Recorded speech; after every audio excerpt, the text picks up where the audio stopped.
स्त्री तुझा जन्म. आज आपण अशी एक कहाणी बघणार आहोत जी प्रत्येक स्त्रीची आहे. आज आपल्या समाजात असं बोललं जातं की स्त्री पुरुषांच्या खांद्याला खांदा लावून काम करते. स्त्री पुरुष समान मानले जाते. पण असे खरंच आहे का? हा एक मोठा प्रश्नच आहे. स्त्री कितीही शिकलेली असली, कितीही मोठ्या नोकरीवर असली तरी तिला चूल आणि मूल सुटले आहे का हो? नेहमी स्त्रीला दुय्यम दर्जा दिला जातो, कितीही लेडीज फर्स्ट म्हटलं तरी. जेव्हा मुलगी लहान असते तेव्हा आईबाबा जे बोलतात तेच करावे लागते.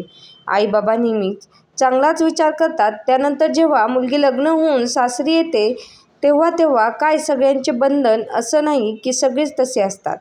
पण स्त्रीला नेहमीच दुसऱ्याच्या म्हणण्यानुसार चालावे लागते. तिला असे स्वतःचे अस्तित्व जगायला मिळते का? जी स्त्री घरी राहून संपूर्ण संसार सांभाळते, चार भिंतीच्या आत राहून सगळ्यांची काळजी घेते, त्या स्त्रीला कितपत महत्त्व मिळते? दिवस सुरू होताच तिची धावपळ सुरू होते. नवऱ्याला हे हवं, मुलांना ते हवं, सासू सासऱ्यांना हे आवडतं. हे सगळं बघता बघता ती स्वतःला काय आवडतं हेच विसरून जाते.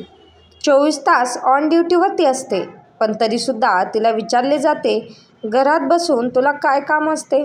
पण तिला हे विचारले जात नाही की तू दिवसभर काम करून दमली असशील, काय खाल्ली तरी आहेस का? आराम कर असे म्हणणारे क्वचितच असतात. नाहीतर बऱ्याच वेळा असंही बोललं जातं, तुला काही कमी पडतंय का? 4 भांडी घासायला सुद्धा रडतेस, काय काम करतेस दिवसभर? आम्ही काम करून येतो, 4 पैसे कमवून घर चालवतो, तू काय करतेस घरात बसून?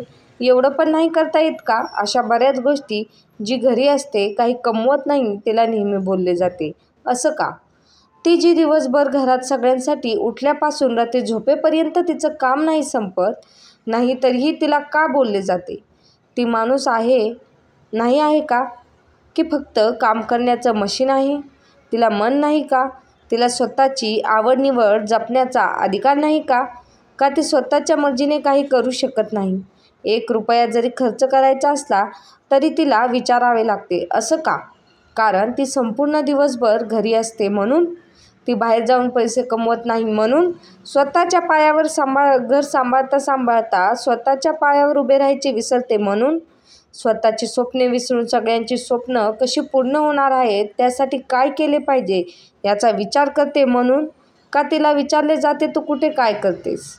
तुला काय कळतं हे कितपत योग्य आहे? बऱ्याच वेळा बोललं जातं की बायकांचा गुडघ्यात मेंदू असतो.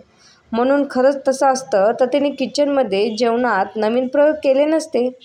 प्रत्येकाला आठवड्याची सुट्टी असते, पण तिला असते का हो सुट्टी? उलट सुट्टीच्या दिवशी तिला जरा जास्तीचंच काम असतात. कारण सुट्टी म्हटलं की प्रत्येकाचा आरामाचा दिवस आणि तिचा फुल डे कामाचा दिवस. तिला कोणी सांगतं का की आज तू पण आमच्यासोबत सुट्टी घे म्हणून?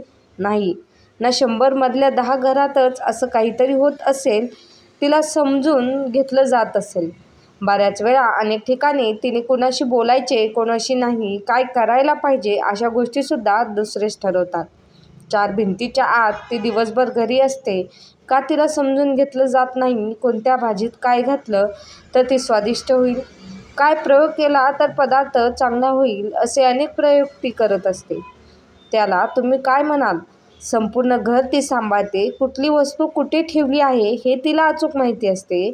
मग तिचा गुडघ्यात मेंदू कसा हेच नाही समजत. जेव्हा तिचीच मुले मोठी होतात आणि त्यावेळी ती आपल्या मुलांना काही सांगायला जाते तेव्हा तिला बोललं जातं की तुला काय कळतंय? अशा अनेक गोष्टी आहेत ज्या लिहाव्या तेवढ्या कमीच आहेत. स्त्रीला तिचे असे आयुष्य नाही का? तिला तिची स्वप्ने पूर्ण करण्याचा अधिकार नाही का? काही चुकीचं बोललं असलं तर माफ करा, पण ही सत्य परिस्थिती आहे. सगळ्यांची काळजी घेता घेता ती स्वतःची काळजी घ्यायचीच विसरून जाते. कितीही केलं तरी ती कुठे काय करते? तिच्यासुद्धा काही अशा आकांक्षा असतील म्हणून स्त्रीचे काम स्त्रीनेच केले पाहिजे अशी समजूत समाजात आहे. हे बरोबर आहे का? केव्हा सगळ्यांना समजणार स्त्री म्हणजे काम करण्याचं फक्त साधन नाही आहे. तिच्यासुद्धा केव्हा तरी मनाचा विचार करा.